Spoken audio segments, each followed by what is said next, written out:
The David Bohm Society presents. Many thousands of years ago, our culture was not broken into fragments as it is now. At that time, science and spirituality were not separated. Since then, they have grown far apart. In my view, it is important to bring them together. I'll begin by discussing science. Science is basically an abstract sort of knowledge, systematically and rationally organized, aimed at grasping what is general and what is necessary. Newton's laws provide one of the ideal forms of such knowledge. Science is also a collective activity, and through it, people work together to build up a common body of experimentally tested knowledge over time. Science would not mean much without this activity. However, science has in it certain features, such as wonder and curiosity, which go beyond knowledge. And it has an additional feature that is crucial. Science, when done properly, acknowledges a fact, whether we like it or not. That is, whether it agrees with our deeply held beliefs or not.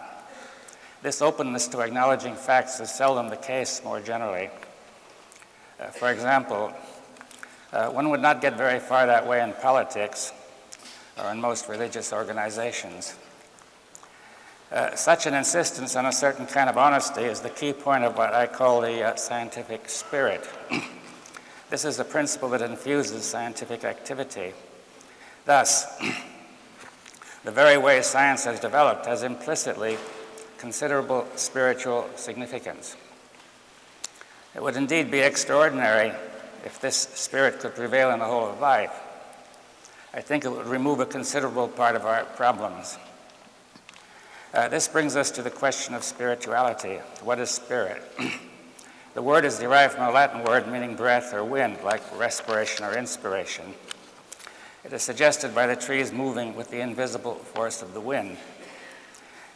We may thus think of spirit as an invisible force, a life-giving essence that moves us deeply, or as a source that moves everything from within. Spirit is therefore not manifest. The word manifest means literally in Latin what could be held in the hand. You cannot hold spirit in the hand. It is subtle, which is really the opposite of manifest. According to the dictionary, the word subtle means highly refined, delicate, elusive, indefinable. The Latin root of the word is in fact subtextless, meaning finely woven. We could picture finer and finer nets to grasp reality. But ultimately, spirit is so subtle that it passes through all of them. Although unseen and ungraspable, it is of key importance. One important point that we connect with spirit is meaning. According to the dictionary, the word meaning has three definitions: significance, value, and purpose. See, if I say it means a lot to me, it's the same as high value, and I say I mean to do it is the same as to say that's my purpose. Now, significance is, of course, simply like a sign that points to something. Value has the same root as valor and valiant. It means strong. We sense the value of something by being strongly moved. We could further say that if something is very significant, we sense its value, and that generates a strong purpose. These are three key features of life, and life would have little value if it lacked meaning, for then it would lack significance and we would generate little energy or purpose. Therefore, spirit, although its meaning may be very subtle or ungraspable, seems to have a tremendous effect. We could indeed say that without significance, value, and purpose, life would have little point.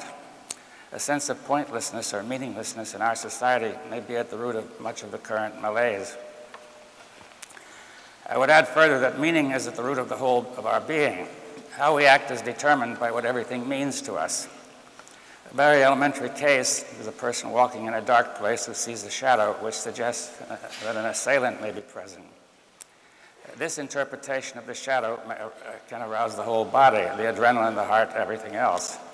The meaning of the shadow made these changes occur. And if we, again, see its meaning as just a shadow, all that will vanish. Meanings of much greater subtlety may move us much more.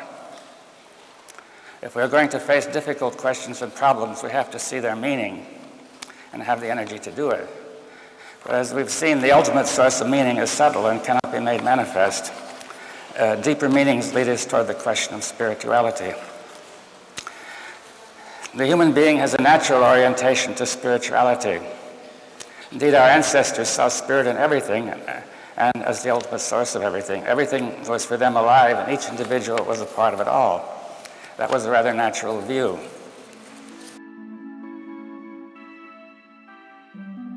dbohm.com